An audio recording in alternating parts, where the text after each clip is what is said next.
It's all deep business sir. America defence budget ఎంత తెలుసు sir?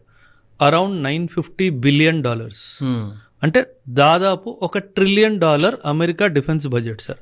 మన డిఫెన్స్ బడ్జెట్ ఎంత తెలుసా సార్? $70 బిలియన్.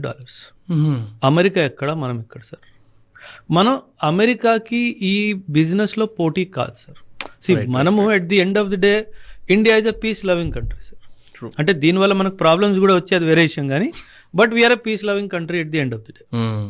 మనం ఈ రోజు కూడా వాసుదైవ కుటుంబకం అన్నట్టు మాట్లాడుతున్నాం. అసలు పక్కోడు మనల్ని చూసుకోవట్లేదు. యు ఆర్ టాకింగ్ అబౌట్ వాసుదైవ కుటుంబకం. సార్, శ్రీలంకలో ఫైనాన్షియల్ క్రైసిస్ వస్తే నేను డబ్బులు ఇచ్చాను, నా దేశం డబ్బులు ఇచ్చింది.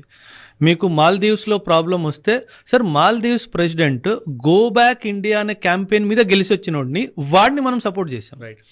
అండ్ బంగ్లాదేశ్ సార్, మనం జన్మించిన దేశం అది బంగ్లాదేశ్. ఈరోజు ఏమంటుంది? I will take over north east India అంటుంది. అసలు బుద్ధుందా సార్? భూటాన్కి అయితే భూటాన్ని మనం 1950 నుంచి పెంచుతున్నామని నడుస్తుంది సార్. అన్ని డబ్బులు మనం భూటాన్కి ఇస్తున్నాం.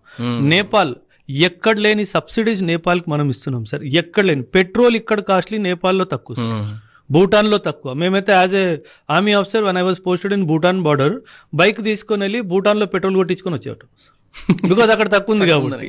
సో బికాస్ 16 కిలోమీటర్స్ వరకు మీరు వెళ్ళొచ్చు as army soldiers, you can go and do some shopping, marketing చేసుకొని రావచ్చు. కాబట్టి మేము వెళ్ళి ట్యాంక్ ఫుల్ చేసుకొని వచ్చాము. సో అంత మనం చేస్తున్నా సరే, ఆపరేషన్ సింధూర్లో అసలు మీకు అన్యాయం జరిగింది.